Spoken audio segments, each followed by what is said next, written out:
Welcome to HahuTube. HahuTube is going to present chemistry for grade 7. As it has been introduced in the previous video, this grade 7 chemistry book consists of 5 different units. All the contents of the 5 different units are already explained last time. 5 units are: Unit 1 is all about chemistry and its importance. Unit 2 is about substance.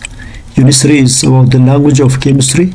Unit 4 is all about the structure of substance, and Unit 5 is the periodic classification of the elements. These are the 5 units to be covered in chemistry grade 7 courses. እነዚህ አምስቱ የሰባተኛ ክፍል ኬሚስትሪ መጽሐፍ ይዘቶች ናቸው። በአዲሱ ስርዓተ ትምህርት ከተዘጋጀው የሰባተኛ ክፍል ኬሚስትሪ መጽሐፍ ውስጥ የመጀመሪያው ምዕራፍ የሚያወራው ስለ ኬሚስትሪና ጥቅሙ ነው። ሁለተኛው ምዕራፍ ስለ ልዩ ቁስ ነው። ሶስተኛው ምዕራፍ ስለ ኬሚስትሪ ቋንቋ ነው። አራተኛው ምዕራፍ የሚያወራው ስለ ኬሚስትሪ ስለ ልዩ ቁሶች አወቃቀር ነው። የመጨረሻው ምዕራፍ የሚያወራው ስለ ንጥረ ነገሮች አርካዊ ምደባ እነዚህን ነው የሚያወራው። በውስጡ የተለያዩ ርዕሶችና ንዑስ ርዕሶችን ይዟል። እነዚህን በአግባቡ በጥሞና እንድታዳምጡና ያልገባችሁና የምትጠይቁት ጥያቄ ካለ እንዳስፈላጊነቱ ከአስተያየት መስጫው ላይ ያስቀምጣችሁ ምንማማርበት ይሆናል ማለት ነው። ቀጥታ ወደ ምዕራፍ 1 የምንገባ። So now we are directly to proceed to Unit 1. Unit 1 is all about the chemistry and its importance. So under this unit called chemistry and its importance, we do have 4 main contents. We have 4 main contents. The 4 main contents under chemistry and its importance content are: definition and essence of chemistry, relationship between chemistry and other natural sciences, role played by chemistry in production and society, and some common chemical industries in Ethiopia. And after learning these 4 main contents, we are expected to achieve these objectives. The objectives are listed here. After completing this unit, you will be expected, or those who are attending this course or students are expected to explain what chemistry is and describe its essence. The other objective is describe the relationship between chemistry and other natural sciences. The other objective is appreciate the application of chemistry in production, describe some common chemical industries in Ethiopia, and finally describe scientific inquiry skills along this unit. Observing, communicating, asking questions, and making generalizations are the expected outcomes of this unit. So after dealing with this unit and these main contents, we are finally to check up whether we have achieved or not. That's at the end of the unit. በዚህ ምዕራፍ ስር 4 ዋና ንዑስ ርዕሶች አሉ። እነሱም የኬሚስትሪ ትርጉምና ጥቅም፣ ኬሚስትሪ ከሌሎች የተፈጥሮ ሳይንስ ዘርፎች ጋር ያለው ግንኙነት፣ ኬሚስትሪ በማህበረሰብና በምርት እድገት ላይ ያለው አስተዋጽኦ ወይም ሚና እና ኢትዮጵያ ውስጥ የሚገኙ አንዳንድ የኬሚካል ኢንዱስትሪዎችን ምሳሌዎችን የምናየው ማለት ነው።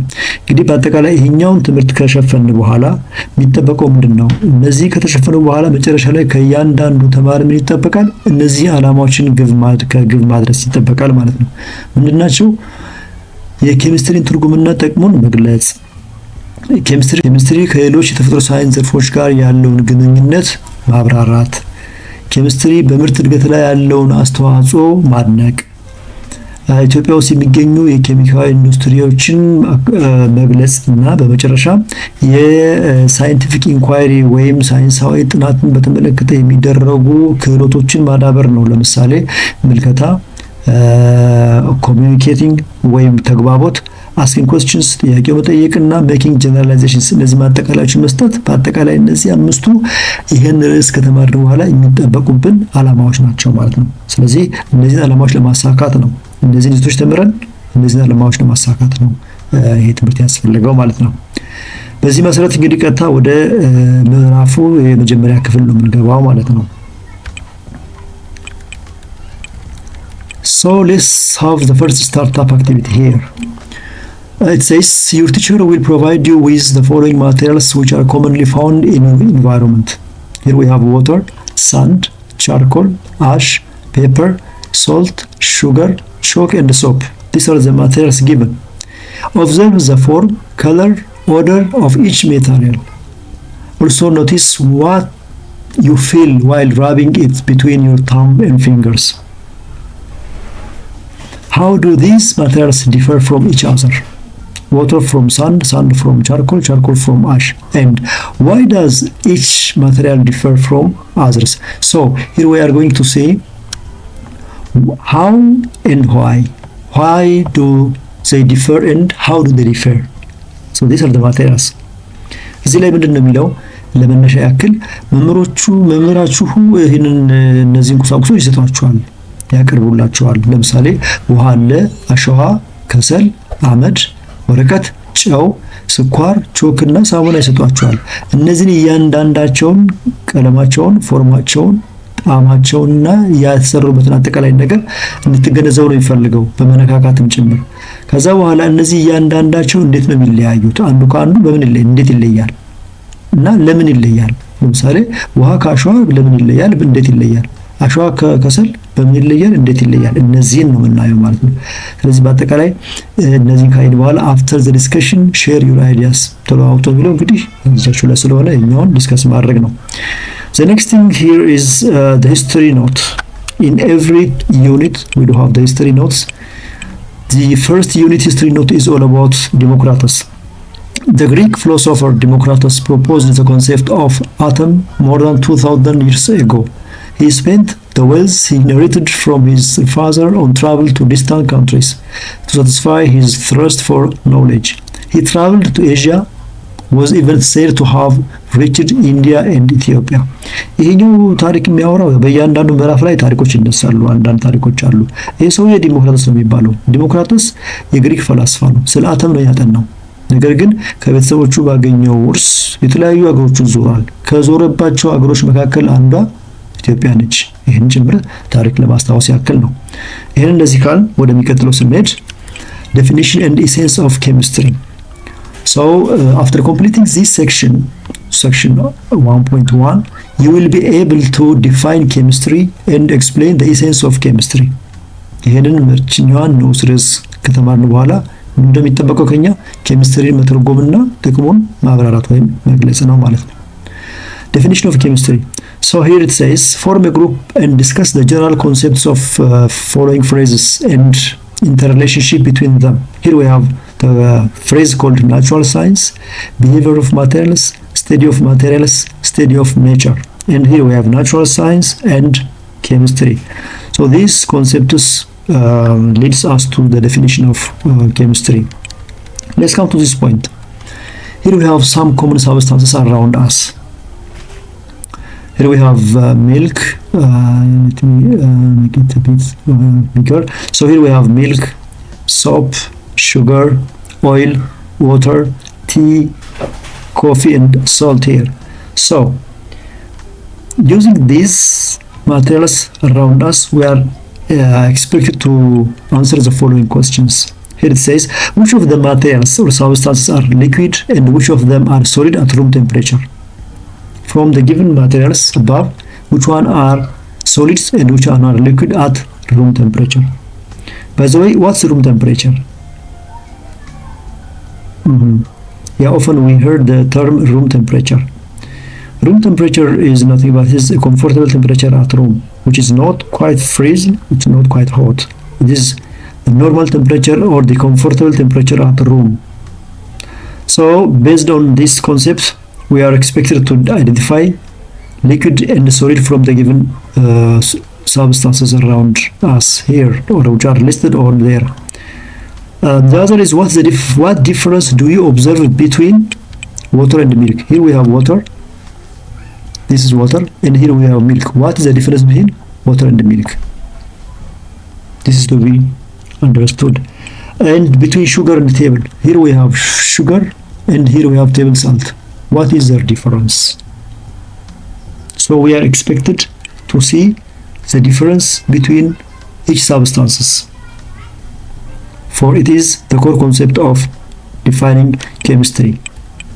And what does tea contain? What is the composition of tea? Here we have tea. What is the composition of this tea? Which is also expected from us. What is the composition of tea? Therefore, knowing the difference, the similarities in the composition leads us to define what chemistry is. So after your discussion, share your ideas and essays. Now let's come to this. Chemistry answers questions similar to those that you examined in activity 1-2 and to the other related questions. Here we have the definition of chemistry. Chemistry is a branch of natural science which deals with the properties, composition, structure, and transformation of substance. So this is the definition of chemistry. So chemistry can be defined as is a branch of natural science which deals with the properties of the substance, the composition of the substance, structure of the substance, and transformation of the substance. What do we mean by properties? When we talk about behavior of substance like color, odor, and physical state, we describe their properties. Therefore, property according to this sentence means the color, odor, and physical states of the substance. And what about the composition? When we consider the particles that make up the given substance, we describe its composition. And similarly, when we deal with the way the components of substance are put together or arranged, the arrangement of the particles in a substance is considered as the structure of the substance. And finally, when we deal with the changes a substance undergoes is described as transformation. Therefore, these are the four important terms that we are expected to know in the definition of chemistry. So chemistry is a branch of natural science which deals with the properties, composition, structure, and transformation of substance. Okay, now let's see the related thing here. Here we have the same definition, of course. Chemistry is a branch of natural science which deals with the properties, composition, structure, and transformation of substance. So four important terms: properties, composition, structure, and transformation of substance. So we are dealing with substances or materials or matter in general. When we talk about these are already what we have discussed above.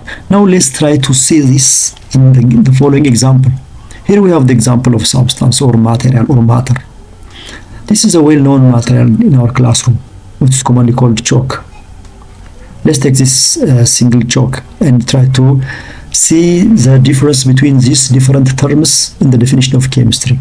So what did we say in the previous part is chemistry is a branch of natural science which deals with the properties, composition, structure, and transformation of the given substance. In this case, our substance is chalk. So we are going to see the properties of chalk, the composition of chalk, the structure of chalk, and the transformation of chalk. Just to be discussed here. በጣም ጥሩ። እንግዲህ ኬሚስትሪ ማለት እዚህ ከላይ እንዳየነው ስለ ልዩ ቁሶች ነው የሚያጠናው። ኬሚስትሪ is a branch of natural science deals with the properties, composition, structure, and transformation of substance ነው የሚለው። ኬሚስትሪ ስለ ልዩ የተፈጥሮ ሳይንስ ዘርፍ ሆኖ የሚያጠናው ስለ ልዩ ቁሶች substance ማለት ነው ናቸው።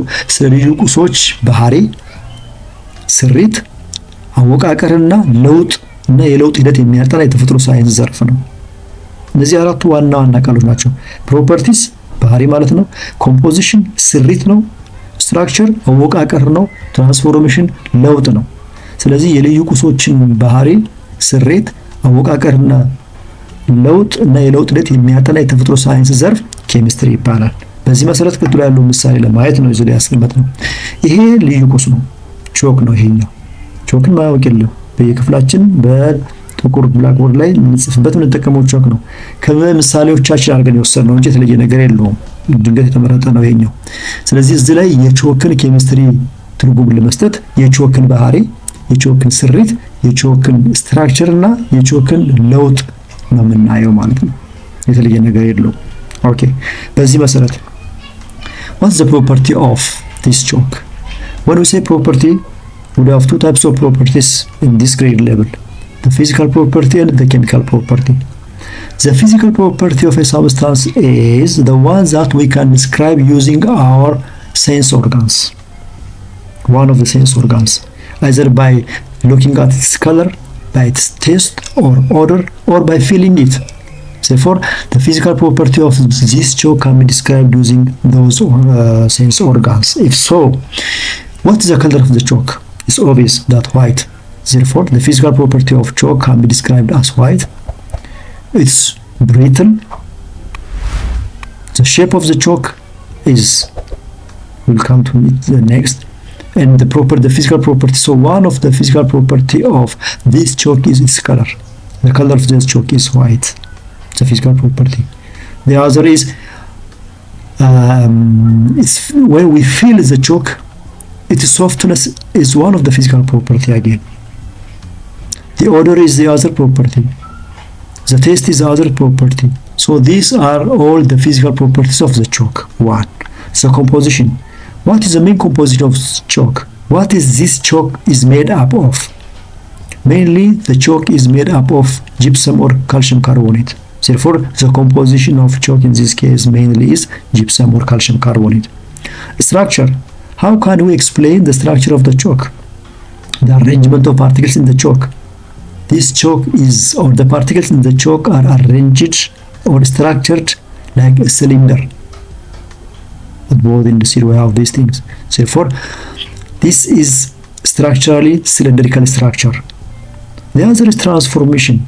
By transformation, we mean that where does this chalk come from? What was this chalk before it was called chalk? Yes, therefore it was a stone. It was calcium carbonate. The stone was crushed and remolded into this present day chalk, or this present time chalk that we are using in the classroom. Therefore, this is the definition of this chalk according to chemistry. So chemistry deals with, the chemistry of chalk deals with the property of chalk, both chemical and physical, the composition, what are the constituents of the chalk, the structure, how is it structured or how particles are arranged, and the transformation, where does this chalk come from, what it was called before being chalk. So these are the things that we have to consider to define chemistry. Therefore, PCST, properties, composition, structure, and transformation are four important terms that we have to know to define chemistry. ስለዚህ እዚህ ላይ አንዱ ምሳሌ ወሰድንና ቾክ ነው የሚሆን ሁላችንም እናውቀዋለን። ክፍል ውስጥ የምንጠቀመው ቾክ ነው። የቾክን ትርጉም ለማየት ነው እዚህ ጋር። ስለዚህ ኬሚስትሪ የዚህን ቾክ የሚባለውን ቁስ ትርጉም ሲያጠና ባህሪውን ያጠናል። ሁለት አይነት ባህሪዎች አሉ፣ አካላዊ ባህሪና ኬሚካዊ ባህሪ። አካላዊ ባህሪው በስሜት ህዋሳቶቻችን የምንለየው ባህሪ ነው። ለምሳሌ መልኩ ነጭ ነው፣ ሲነኩት ለስላሳ ነው። ለምሳሌ ሽታ፣ የሆነ ሽታ ወይም የሆነ ጣዕም ነገር አይቀመስም፣ ግን የሆነ ሽታ ወይም የሆነ ጣዕም ሊኖረው ይችላል። ስለዚህ ስነካካው ለስለስ ያለ ከሆነ፣ ስናየው ነጭ ከሆነ፣ ሽታ ነገር ካለው ወይም ከሌለው፣ ወይም የሆነ ጣዕም ነገር ካለው ከሌለው፣ ይሄንን የምንለይበት መንገድ አካላዊ ባህሪው ይባላል። ኬሚካዊ ባህሪ ደግሞ ከሌላ ነገር ጋር ሲቀላቀል የሚያሳየው ባህሪው ነው። ሌላው ኮምፖዚሽን ነው። ኮምፖዚሽን ማለት ስሪቱ ነው። ከምንድነው ይሄ ቾክ የተሰራው፣ ውስጡ ምን አለው የሚለው ነው ኮምፖዚሽን የሚባለው። ሌላው አወቃቀሩ ነው። ይሄ ቾክ እንዴት ነው የተዋቀረው? 3 ማዕዘን ነው፣ 4 ማዕዘን ነው፣ ክብ ነው፣ ቅርጽ የለው የሚለውን ነው የሚነግረን አይደል? ስለዚህ ይሄ ቾክ ሲሊንደሪካል ቅርጽ ያለው፣ ሲሊንደር ቅርጽ ያለው መሆኑ የሚያሳየን ምን ነው? ስትራክቸሩ ነው ማለት ነው። ሌላው ትራንስፎርሜሽን ነው። ትራንስፎርሜሽን ማለት ከየት ነው ወደዚህ የመጣው? ይሄ ቾክ ከመሆኑ በፊት ምን ነበር? ድንጋይ ነው። ጂፕሰም የሚባል ድንጋይ ነው፣ ወይም ካልሲየም ካርቦኔት የሚባል ድንጋይ ነው። ያ ድንጋይ ነው ተፈጭቶ ሞልድ ተደርጎ ወደዚህ የመጣው የተቀየረው። ስለዚህ የቾኩን ባህሪ፣ የቾኩን ስሪት፣ የቾኩን አወቃቀርና ከየት እንደመጣ አንድ ላይ የሚያጠና የተፈጥሮ ሳይንስ ዘርፍ ምን ይባላል? ኬሚስትሪ ነው። እዚህ ላይ ቾክን የወሰድነው ለምሳሌ ነው። ማንኛውም ነገር ልትወስዱ ትችላላችሁ፣ ግን ሂደቱ በዚህ መልኩ ነው የሚሄደው፣ ተመሳሳይ ነው ማለት ነው። በጣም ጥሩ። እንግዲህ ይሄኛውን እንደዚህ ካደረግን የኬሚስትሪ ትርጉም በዚህ መልኩ በተለይ አራቱን ነገሮች ከያዛችሁ PCSTን ከያዛችሁ ኬሚስትሪን ዲፋይን ለማድረግ አንቸገርም ማለት ነው። በአጠቃላይ ምን ነው ቅድም ያልነው ኬሚስትሪ is a branch of natural science that deals with the properties, composition, structure and transformation of substance ብለን ያልነው ይሄኛው ነው ማለት ነው። Okay, now let's go to the next part. Here we have the essence of chemistry. The next part we are going to deal with is the essence of chemistry or the importance of chemistry. And activities 1-3, here we have one question. What picture does the word chemistry bring to your mind related to your everyday life? ኬሚስትሪ ሲነሳ ሁል ጊዜ ወደ አእምሯችሁ የሚመጣው ነገር ምንድነው? በቀን ከምናደርጋቸው ነገሮች መካከል ኬሚስትሪ በራሳው ሲመጣ ወደ አእምሯችሁ የሚመጣው ነገር ምንድነው? እሱን በተመለከተ እዚህ ጋር የሚነሱ ነገሮች አሉ። በጣም ብዙ ነገሮች አሉ፣ ግን እነዚህ ሂደቶች አሉ። እዚህ ውስጥ አለ፣ ይሄ አለ፣ ምን የሚታይ ነገር አለ? This is the chemistry laboratory, I think. These two are chemistry laboratories. Here we have fire. So these are some activities related to chemistry. These are the science laboratories, and this is also fire.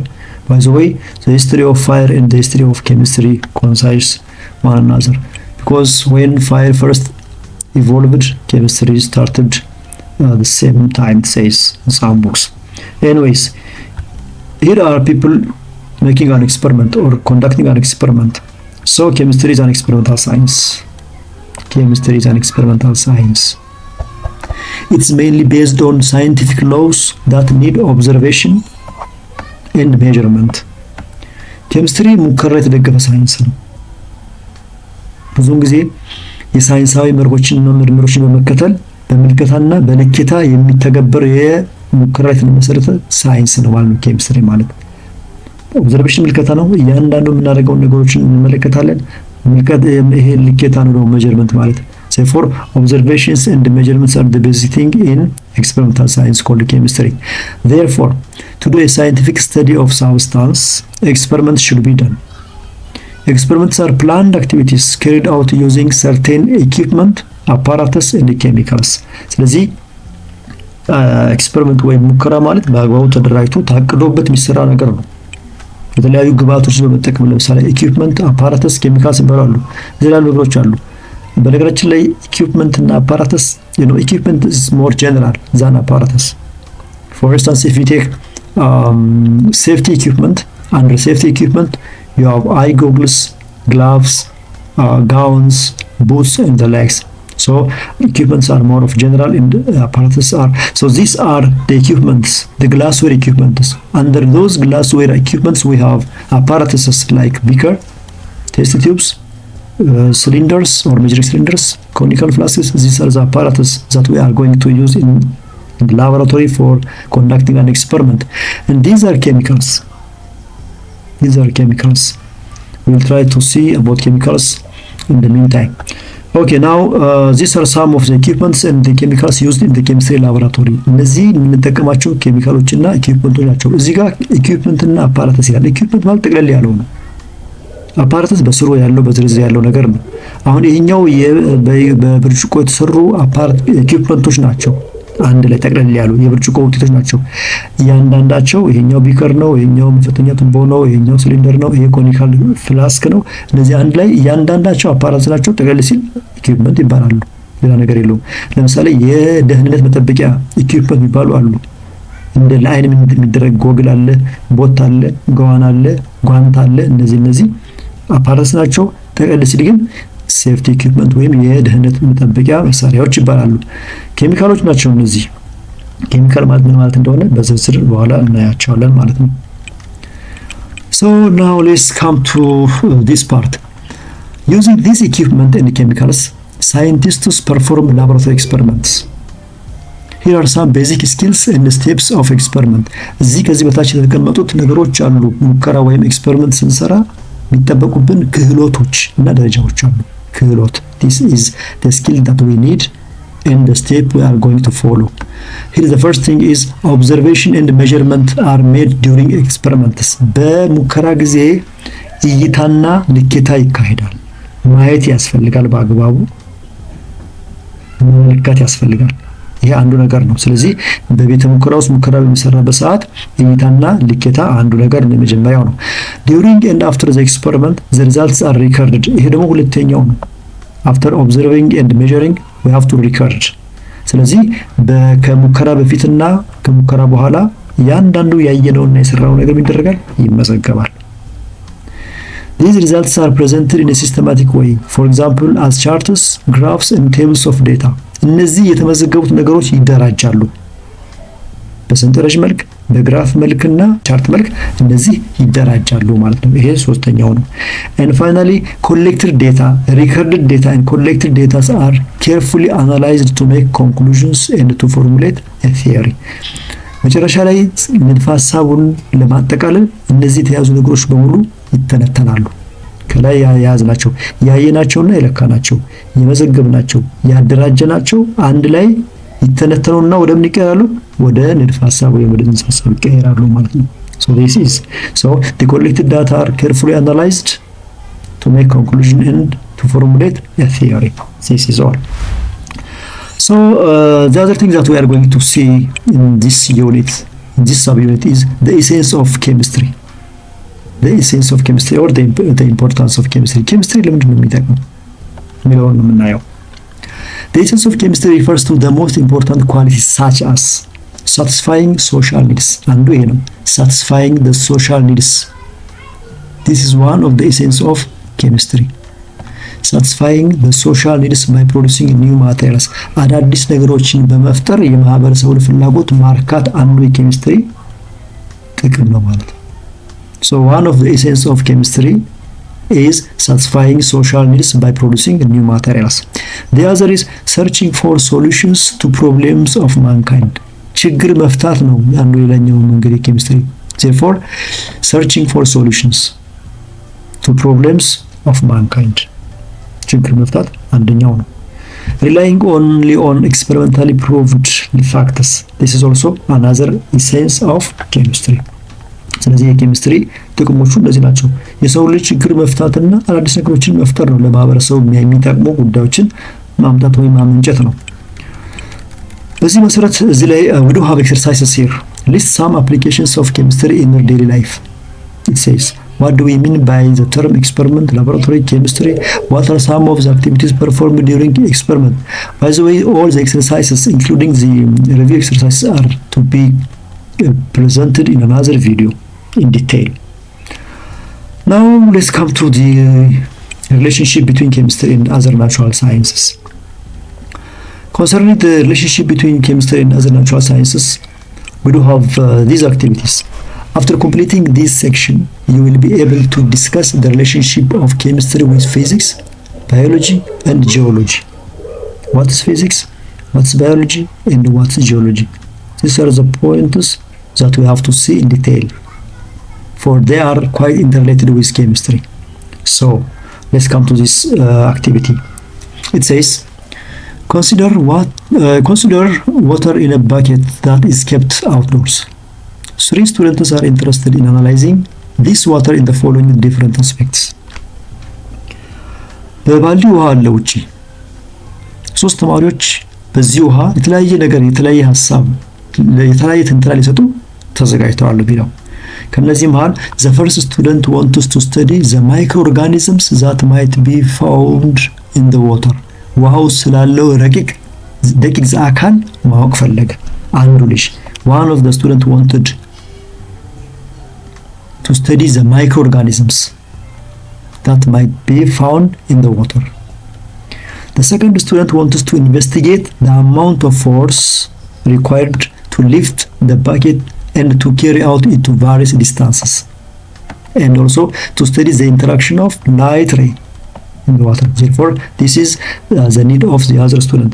The third student wants to study the tastes, odor, and changes of substance when they are dissolved in water. Therefore, the need for the third student is to taste the odor, the change of substance when they are dissolved in water. Therefore, this is the need for the third student. Now, which one of the area of the studies described above is related to the field of chemistry, biology, and physics? ላይ የተጠቀሱ 3 ልጆች አሉ። በባልዲ ውጪ ውሃ አለ። ከሶስቱ ልጆች መካከል አንደኛው ውሃ ውስጥ ስላለው ደቂቅ አካል ማወቅ ፈለገ። ሌላኛው ልጅ ደግሞ ውሃውን ለማንሳት የሚያስፈልግ ኃይልና ከሌላ ከአንድ ቦታ ለቦታ ለማንቀሳቀስ የሚያስፈልገውን ኃይል በተመለከተ ማወቅ ፈለገ። ሶስተኛው ልጅ ደግሞ ውሃ ውስጥ ሟምተው ስለሚፈጠረው ጣዕምና ቀለም እና ለውጡ ማወቅ ፈለገ። ሶስቱ ልጆች ይሄ ነው ሐሳባቸው። እንዲህ ከሆነ ከነዚህ ማለት ከሶስቱ ሐሳቦች መሃል የትኛው ተማሪ ነው ኬሚስትሪ ወይም የትኛው ሀሳብ ነው የኬሚስትሪው ሀሳብ፣ የትኛው ነው የባዮሎጂ ሀሳብ፣ የትኛው ነው የፊዚክስ ሀሳብ ከሶስቱ መካከል ለማለት ነው። እንግዲህ እናንተ ጥያቄ ነው አሰብ አድርጓን እንመልስ። maybe microorganisms are living organisms. For biology is a branch of natural science which deals with living things. Most probably biology is related with the first student, microorganisms ስለሚል ማለት ነው። The second student wants to investigate the amount of force. So force is studied under physics, because from your physics course you will have a definition of physics that's related with force. Therefore, most probably the distance, the force, and the light ray, these are all related with physics. Therefore, this is about physics concept. And the third student wanted to see the test, the order, the change. Previously, we have said that chemistry is a branch of natural science which studies about the properties of substance. Properties, when you say properties, we have said the physical properties of substance, which includes order and taste. And the changes, transformation, we have discussed this one again. Therefore, these are the concepts related to chemistry. Therefore, the third student is, or the idea of third student is to deal with chemistry. Yeah. If you understand this, that's okay. Otherwise, try to refer the others. ስለዚህ ቅድም ካየነው አንፃር እነዚህ ሶስቱ ተማሪዎች በምን ጉዳይ ላይ ነው ከነዚህ ማለት የትኛው ነው ኬሚስትሪ፣ የትኛው ነው ባዮሎጂ፣ የትኛው ነው ፊዚክስ የሚለውን ሐሳብ ነው እዚህ ላይ ብናነሳው። የመጀመሪያው ተማሪ የሚያነሳው ስለ ደቂቅ አካላት ነው። ደቂቅ አካላት ህይወት ያላቸው ነገሮች ናቸው። ህይወት ያላቸው ነገሮች ደግሞ ባዮሎጂ ነው። ስለዚህ ይሄኛው ልጅ አብዛኛው ትኩረቱ ባዮሎጂ ላይ ነው ማለት ነው። ሁለተኛው ተማሪ ደግሞ የሚያነሳው ስለ ኃይል ነው። ስለ ኃይልና ስለ ርቀት ወይም ስለ ዲስታንስ እና ስለ ብርሃን ነው። ስለዚህ ስለ ኃይል፣ ስለ ርቀትና ስለ ብርሃን የሚያነሳ ከሆነ ይሄ ከፊዚክስ ጋር የሚያያዝ ነገር ነው ማለት ነው። ፊዚክስ ተማሩ ዘለ ተመራችኋል የፊዚክስን ትርጉም ስታዩ።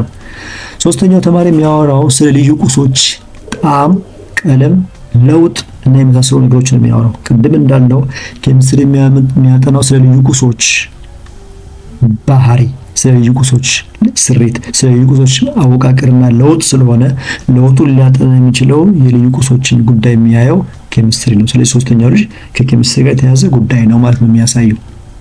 ይሄ ነው እንግዲህ በአግባቡ ተረታችሁ ከሆነ ተረታችኋል፣ እዛ ተመልሳችሁ ማንበብ ነው የሚያስፈልገው። The other question is give short descriptions of physics, biology and geology. Short description about this. So what is the concept of geology? What is geology? Maybe geology is the scientific study of the earth. Geology ማለት ስለ ምድር ነው፣ ስለ መሬት ወይም ስለ ምድር ነው። Therefore it is the scientific study of the earth. Biology is the study of life, and physics is the interaction of matter and energy aiming to understand the basic law of nature. Therefore these are the three concepts in geology, biology and physics related to the other subjects called chemistry. So based on this knowledge you can analyze these three contents or these three ideas of the three students. Good. Now let's come to the natural science, the next part.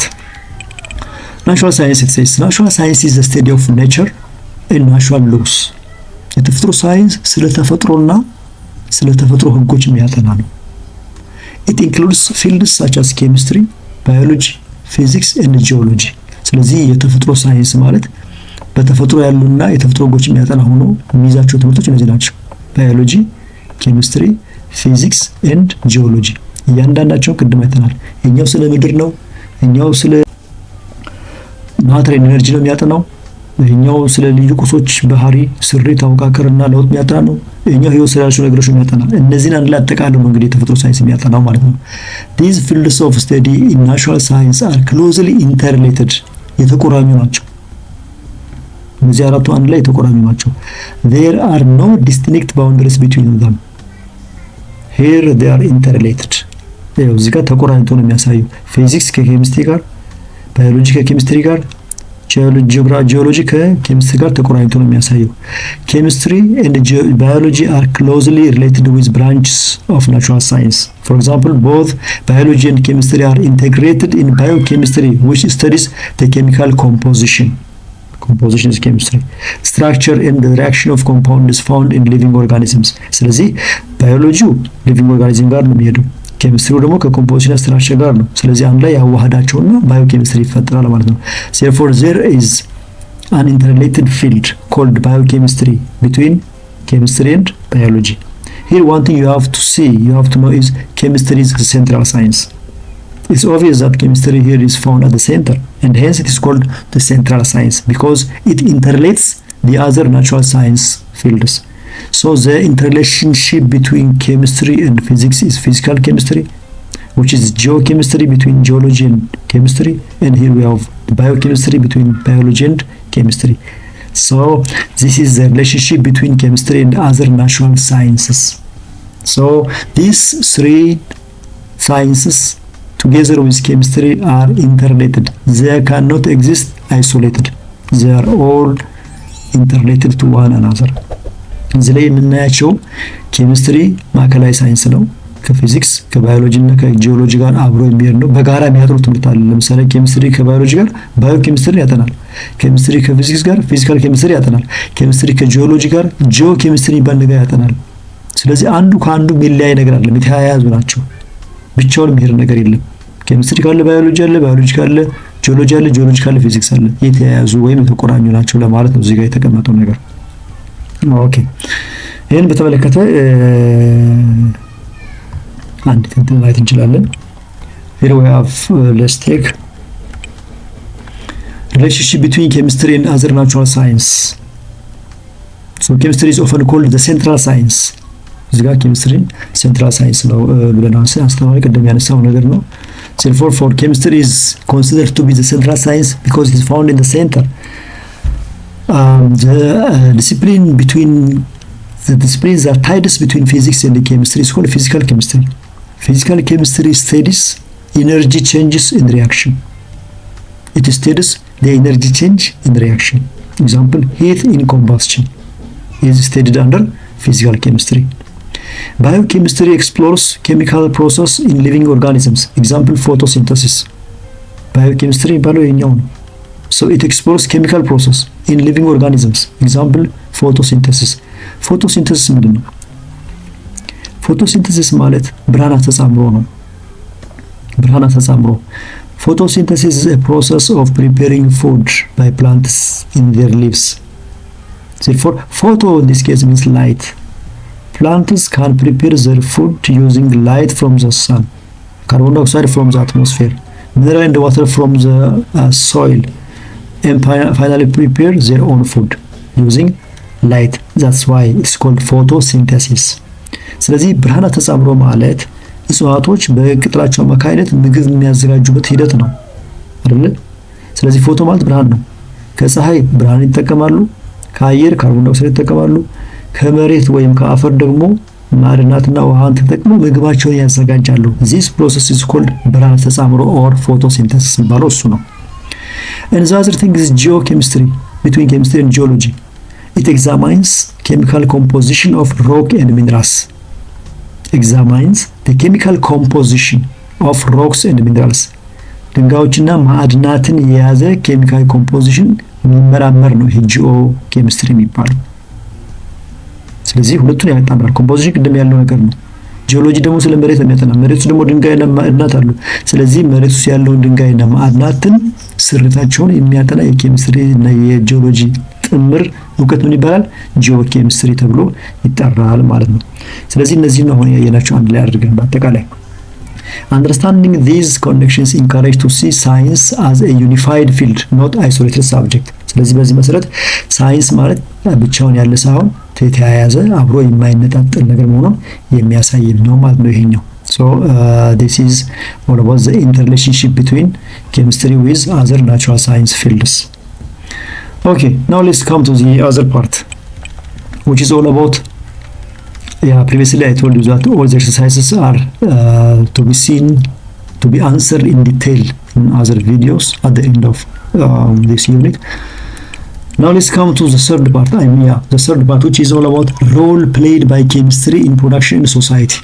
What are the roles played by chemistry in production in society? ኬሚስትሪ በምርት እድገትና በማህበረሰብ እድገት ላይ ያለው ሚና ምንድነው? ምን ሚና አለው? ምን ይጠቅማል ኬሚስትሪ በማህበረሰብና በምርት እድገት ላይ ያለውን አስተዋጽኦ ነው የምናየው። After completing this section, we will be able to describe the application of chemistry in the field of agriculture, medicine, food production and building construction. በእነዚህ ላይ ያለውን አስተዋጽኦ ነው የምናየው። ኬሚስትሪ በግብርና ላይ፣ በጤና ላይ፣ በምግብ ቅንብርና ዝግጅት ላይ እና በግንባታ ጉዳይ ላይ ወይም በመሰረተ ልማት ግንባታ ጉዳይ ላይ ያለውን ነገር ነው የምናየው፣ ያለውን ጥቅም ነው የምናየው። So here we have the activities. It says write down at least 5 examples of materials you use in everyday life produced as a result of the expertise of chemistry. በዕለት ተዕለት ኑሯችን የምንጠቀማቸው እናውቃቸው በኬሚስትሪ እውቀት የተሰሩ ነገሮችን ዘርዝሩ ነው የሚለው። What chemical products are used by farmers? አርሶ አደሮች የሚጠቀሟቸው የኬሚስትሪ ውጤቶች ምንድን ናቸው? ወይም የኬሚካል ውጤቶች ምንድን ናቸው? ዘርዝሯቸው ነው። What do you know about air pollution? የአየር ብክለት ማለት ምን ማለት ነው? How can chemistry help people in your locality to have clean water? ማህበረሰቡ ንጹህ ውሃ እንዲያገኝ ኬሚስትሪ ምን አስተዋጽኦ ያደርጋል? እነዚህ ጥያቄዎች ናቸው። እነዚህ መሰረት አድርገን ነው የኬሚስትሪን በማህበረሰብና በምርት እድገት ላይ ያለው አስተዋጽኦ የምናየው ማለት ነው። So depending on these different questions, here we have these. What are the contributions of chemistry in improving the way of life of mankind in the modern world? Here is the question is answered as follows. Chemistry plays an important role in our daily life. ማይነካ ነገር የለም። So this is a very important thing. Chemistry plays an important role in our daily life. In every activity we do have chemistry. In every activity of our daily life we are quite involved with the concept called chemistry.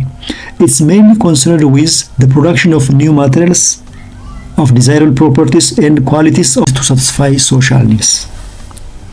Chemistry plays an important role in agriculture. Farmers use agricultural chemicals like fertilizers, pesticides, herbicides to get more yields from their crops. እነዚህ ኬሚስትሪ የሚያገለግሏቸው የኬሚስትሪ ምርቶች ናቸው። እነዚህ ማዳበሪያዎች፣ ጸረ ተባዮች፣ ጸረ አረሞች የመሳሰሉት ኬሚካሎች የሚመረቱት በኬሚስትሪ እውቀት ነው። እነዚህ ለምርት እድገት ከፍተኛ አስተዋጽኦ ያደርጋሉ። This is in turn helps to overcome food scarcity. የምግብ እጥረትን ችግር ለመፍታት የሚያግዙ ናቸው እነዚህ። ምንም ጥያቄ የለውም። Similarly, chemistry has a role in food processing and preservation.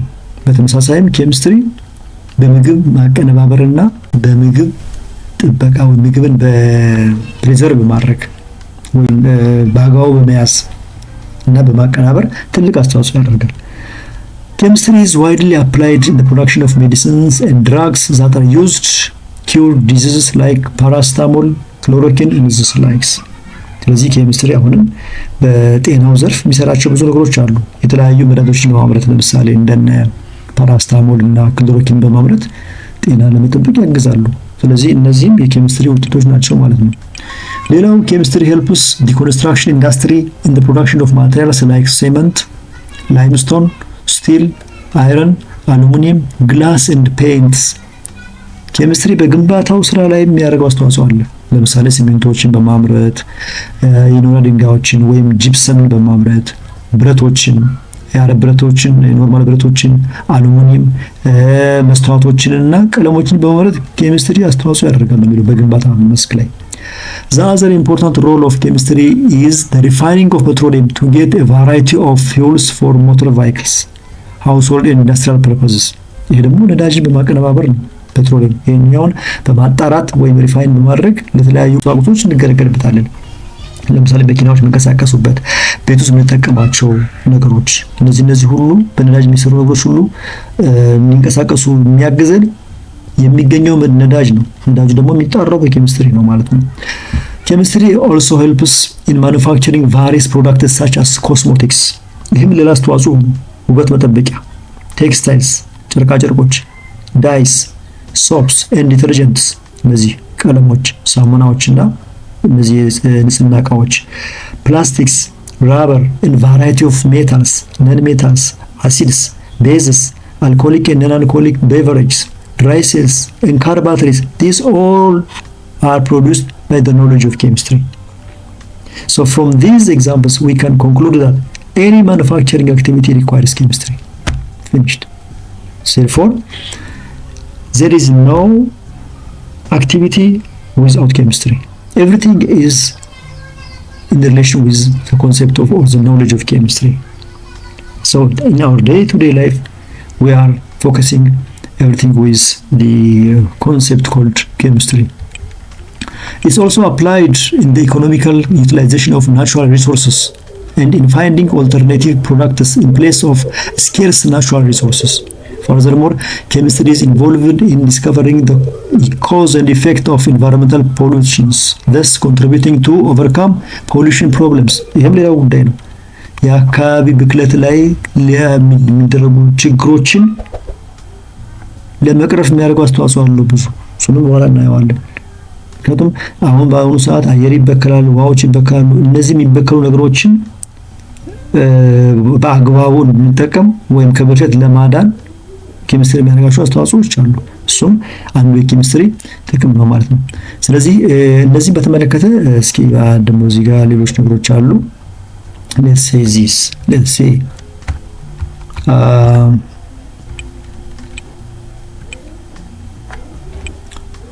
so maybe these are the things that we are going to see here.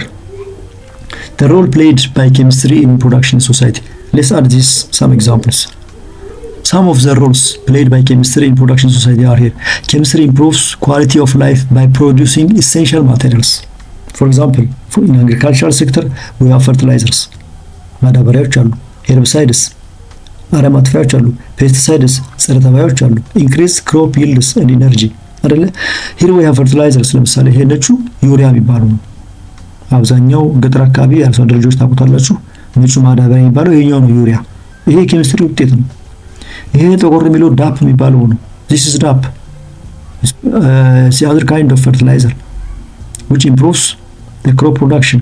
therefore ይሄኛውም ዳፕ የሚባለው ጥቁር ማዳበሪያ ነው። ሌላው herbicides። herbicide ማለት ይሄኛው አረም ማጥፊያ ነው። አረም ማጥፊያና ጸረ አረም ወይም አረም ማጥፊያ የሚባለው ለምሳሌ እንደነ 2,4-D ያለው በዚህ መልኩ ነው በኬሚስትሪ እውቀት ነው የሚመረተው። pesticides ጸረ ተባይ የሚባለው ይሄኛው ለምሳሌ እንደነ DDT ያለው እንደነ ማናታይን ያሉት እነዚህ ደግሞ ጸረ ተባዮች ናቸው። ስለዚህ ጸረ ተባይ፣ ጸረ አረም፣ ማዳበሪያ የመሳሰሉት ነገሮች የሚመረቱት በኬሚስትሪ እውቀት ነው። የነሱ መኖር ደግሞ ምርታችን ከፍ እንዲል ያደርገዋል አይደለ? ስለዚህ አብዛኛው አርሶ አደር ይጠቀማቸዋል። የሚጠቀመው ምርቱን በአግባቡ ከፍ አድርጎ መጠቀም ስለሚፈልግ ነው ማለት ነው። ሌላው የኬሚስትሪ ጥቅም ደግሞ ይኸው ሄልዝ ጤና ላይ መድኃኒት ቤቶች አሉ በየአካባቢው የሚመረቱ ቅድም ያልናቸው እንደነ ፓራስታሞል የመሳሰሉት መድኃኒቶች የሚገኙት እዚህ አካባቢ ነው። ሌላው ደግሞ ኢንቫይሮንመንታል ፖሊሽን ላይ ነው። ሶሉሽን ፎር ኤር ለምሳሌ የአየር ብክለትን ለማስተካከል የኤሌክትሪክ መኪናዎች ይመረታሉ። ለውሃ ብክለት በየገጠሩ ዋተር ፒዩሪፊኬሽን እንትኖች አሉ እነዚህ እንደነ ቧንቧ ያሉ ነገሮች። ስለዚህ በየገጠሩ በየአካባቢው በቧንቧ መዘርጋትና በውስጡ አንዳንድ የሚለቀቁ እንትኖች አሉ። ለምሳሌ አንዳንድ ጊዜ ቧንቧ ውሃ ሲመጣ አይታችሁ እንደሆነ መልኩ ነጭ ይሆናል። ያ ምን ሲሆን ነው? ክሎሪን ሲጨመርበት ነው። ለምን ነው የሚጨመርበት? ውሃ እንዳይበከል ነው ወይም ብክለቱን ለመቀነስ ነው። ስለዚህ ይሄም አንዱ የኬሚስትሪ ውጤት ነው ማለት ነው። ስለዚህ ኬሚስትሪ በተለያዩ ዘርፎች የተለያዩ ጥቅሞች ያሉት የተፈጥሮ ሳይንስ ዘርፍ ነው ማለት ነው። በጤናውም፣ በአካባቢውም፣ በግብርናውም በእነዚህ ሁሉ ትልቅ አስተዋጽኦ የሚያደርግ የተፈጥሮ ሳይንስ ዘርፍ ነው ማለት ነው ኬሚስትሪ። And the other thing that we are going to see now is common chemical industries in Ethiopia. Common chemical industries in Ethiopia. ኢትዮጵያ ውስጥ ያሉ አንዳንድ የታወቁ ኬሚካል ኢንዱስትሪዎች አሉ። After completing this section, you will be able to name some chemical industries in Ethiopia and their products. Visit local chemical industry and present a report to the class in groups. Yeah, if possible, you can have this chance again. So we have the sixth activity. What's a chemical industry? Name some chemical industries in Ethiopia, their products and the places where they are found. That's what we are going to discuss now. What pictures, ideas or feelings does the word chemical create in your mind? ምንድነው ኬሚካል ማለት? እስኪ አእምሯችሁ ውስጥ ምንድነው ኬሚካል ሲባል የሚመጣው ነገር ምንድነው? What's chemical? ኬሚካል ሲባል በአእምሯችሁ ውስጥ የሚመጣው ነገር ምንድነው? are sugar, water and drug chemicals? ስለዚህ ይሄኛውን ጥያቄ ከመለስን እነዚህ ነገሮች ኬሚካል ናቸው ወይ? ስኳር ኬሚካል ነው፣ ውሃ ኬሚካል ነው፣ መድኃኒት ኬሚካል ናቸው እነዚህ። ስለዚህ ኬሚካል የሚሆነው ሀሳብ በደንብ አድርገን መረዳት አለብን ማለት ነው። unfortunately እንዳለመታደል ሆኖ ለማለት ነው the word chemical is often associated with substances that create undesirable effects such as pollution, cancer, poisoning and harmful burning እንዲህ አድርገን ነው የምናስበው ነው የሚለው። ብዙ ጊዜ ሰው ኬሚካል ሲባል የሚያስበው አላስፈላጊ ውጤቶችን የሚያመጣ ለምሳሌ ብክለትን የሚያስከትል ካንሰር የሚያመጣ የሚመርዝ እና አደገኛ የሆነ ቃጥሎ የሚያስነሳ ነገር ነው ብሎ ነው የሚያስበው። ኬሚካል ሲባል ስሙ ራሱ ኬሚካል ተብሎ ሲጠራ ይሄን ነው የሚያስበው። a substance that is a chemical is not by definition harmful። ስለዚህ ኬሚካል ማለት harmful ማለት አይደለም። it's not by definition harmful። ኬሚካል ማለት harmful ማለት አይደለም። ይሄን በደንብ አድርገን ማወቅ አለብን። ይሄን በደንብ አድርገን መረዳት አለብን። ኬሚካል ማለት harmful ማለት አይደለም ትርጉሙ። this is not harmful by concept. This is what we have to know. In fact, no material or subject is free of chemicals. ከኬሚካል ነፃ የሆነ ምንም ነገር የለም። ምንም ነገር ሁሉም ነገር ኬሚካል አለበት። The word chemical means any substance produced by or using processes which involve changes in atoms or molecules. እንግዲህ ኬሚካል ማለት እነዚህን የሚይዝ ነገር ነው። ከአተሞችና ከሞለኪውሎች የሚቀናበር ነገር ነው ኬሚካል። እነዚህ ተለውጠው ነው ወደ ኬሚካል ወደ የሚባለው ነገር የሚቀየሩት። for example sugar, water, acid, base, drugs, these all are chemicals. እዚህ ጋር ውሃ አለ። the water we drink is a chemical. the sugar we use in teas and coffees or milk is chemical. the acid is also a chemical. bases are chemicals. drugs are chemicals. therefore the food we eat is also a chemical. chemicals are those starting materials including atoms from the simple element to larger chemicals. A chemical industry is a plant or a factory involved in manufacturing activity that converts raw materials into desirable finished or semi-finished products. ይሄ ነው ኬሚካል ኢንዱስትሪ ማለት። አንድ የኬሚካል ኢንዱስትሪ ማለት ነው ጥሬ ዕቃዎች ተጠቅሞ ምርት የሚያመጣ ማለት ነው። ነገር የለውም። ፕላንት ማለት እዚህ ጋር እንትን ፋብሪካው ነው። is a plant እንጂ እጽዋት ለማለት አይደለም። የኬሚካል ኢንዱስትሪ is a plant ፋብሪካ ለማለት ነው ይሄኛው። it is not the great plant. It's a factory or it's a factory involved in a manufacturing activity that converts raw materials ጥሬቃዎችን into desirable finished or semi-finished products ወዳለቀላቸው ወይም በከፊል ወዳለቁ ውጤቶች የሚቀይር ነገር ነው ፋብሪካ የሚባለው። Some chemical industries use naturally available substances as raw materials to manufacture their products. አንዳንድ ኬሚካል ኢንዱስትሪዎች በተፈጥሮ የሚገኙ ጥሬቃዎችን ተጠቅመው ወደ ውጤት ይቀይሩታል። In contrast, some chemical industries utilize materials produced by other industries as raw materials in their manufacturing process. አንዳንድ ፋብሪካዎች ደግሞ ሌሎች ፋብሪካዎች ያመረቷቸውን ቁሶች እንደ ግብዓት ተጠቅመው ሌላ ውጤት ያመርታሉ ማለት ነው። አንዳንዶቹ በተፈጥሮ ያሉትን ይቀበላሉ፣ አንዳንዶቹ ደግሞ ሌሎች ፋብሪካዎች ያመረቷቸውን ይወስዳሉ። ለማንኛውም there are some common chemical industries in Ethiopia here. These are some of the chemical industries in Ethiopia. For example, in Ethiopia we do have cement factory in Mugar, Redwa, Mekele, and Darba. We have sugar factories in Matahara, Wanji, and Fincha.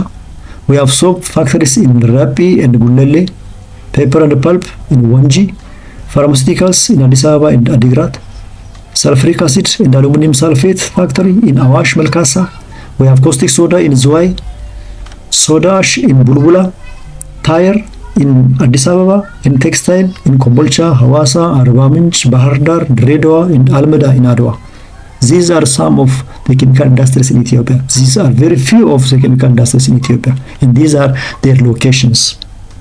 እንግዲህ እነዚህ ያንዳንዳቸው የሲሚንቶ ፋብሪካ፣ የስኳር ፋብሪካ፣ የሳሙና፣ የወረቀት ፋብሪካ፣ የመድኃኒት ፋብሪካ፣ የሰልፈሪክ አሲድና የአሉሚኒየም ፋብሪካ፣ የኮስቲክ ሶዳ ወይም ሶዲየም ሃይድሮክሳይድ የሚባለው ነው፣ ሶዳ አሽ ወይም ሶዲየም ካርቦኔት፣ ጎማ፣ ጨርቃጨርቅ፣ እነዚህ በሙሉ ኢትዮጵያ ውስጥ ያሉ የኬሚካል ኢንዱስትሪዎች የሚባሉት ጥቂቶች ናቸው። እነዚህ ብዙ ያልተጠቀሱ የምታውቋቸው አሉ። እነዚህ የሚመለከቱ ናቸው ማለት ነው። እነዚህን በተመለከተ የተወሰነ ማየት እንችላለን። ስለዚህ በአጠቃላይ ይህን በተመለከተ ምን ነገር አለ? we have this some of the essence of chemistry. ወደ ኋላ ተመለስን of course, sorry, we get back. Some of the essence of chemistry includes these examples of chemistry in daily life. Cooking is chemistry. Here she is baking injera. Baking is a chemical change, so it's a chemistry. ስለ እንጀራ እየተጋገረ ነው። እንጀራው ለመጋገር ጤፍ መቦካት መፈላት አለበት አይደለ? ስለዚህ ይሄው የዚህ እንጀራ ውጤት ኬሚስትሪ ነው ማለት ነው። ይሄው ወጥ ሽሮ እዚህ የተሰራ ነው። ኩኪንግ ቦይሊንግ ኤግ ኩኪንግ ፖታቶስ I mean yeah cooking food is a chemical is a chemical change, so chemistry. Here we have roasting coffee, preparing coffee. Here she is roasting coffee. That's also a chemical change, so chemistry. Here for the cleaning purpose, detergents that breaks down greases. Yeah, here we have soap, here we have liquid soaps, so these are also the results of chemistry. And also medicine production that we have treated previously, so these are all the things. When coming to this, here we have water purification. We have also discussed this.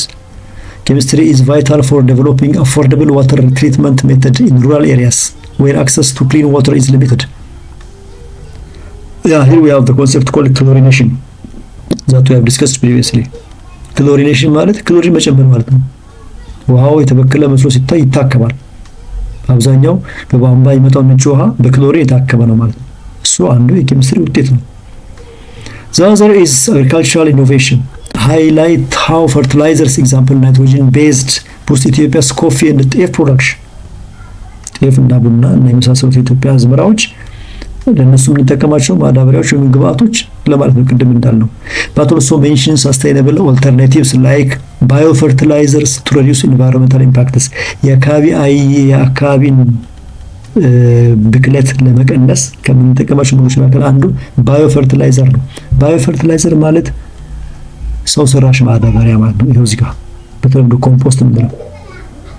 ይሄ ኮምፖስት ባዮፈርቲላይዘር ነው። ይሄ የሚሰራው በአካባቢ ከሚገኝ ብስባሽ ነው። ምንም እንትን የለውም። ስለዚህ ከዛኛው ከዩሪያና ከዳፕ ጋር ሲነጻጸር ይሄኛው አካባቢን የመበከል አቅሙ እጅግ በጣም አናሳና የሌለው ነው። ስለዚህ ይሄን መጠቀም የተሻለ አማራጭ እንደሆነ ይነግረናል ማለት ነው ይሄኛው።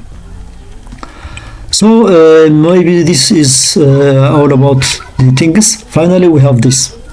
Chemistry isn't just in labs.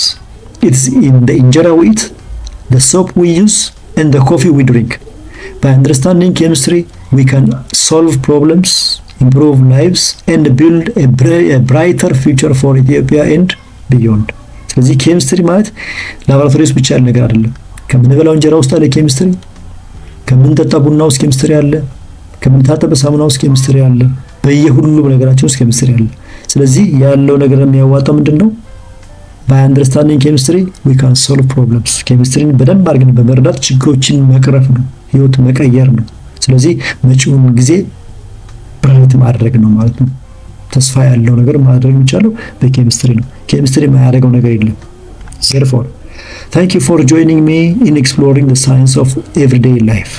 This is all about unit 1. See you in unit 2. If you have any question and comment, please, you are welcome. If you find this video useful, try to share and subscribe for the others. Thank you very much.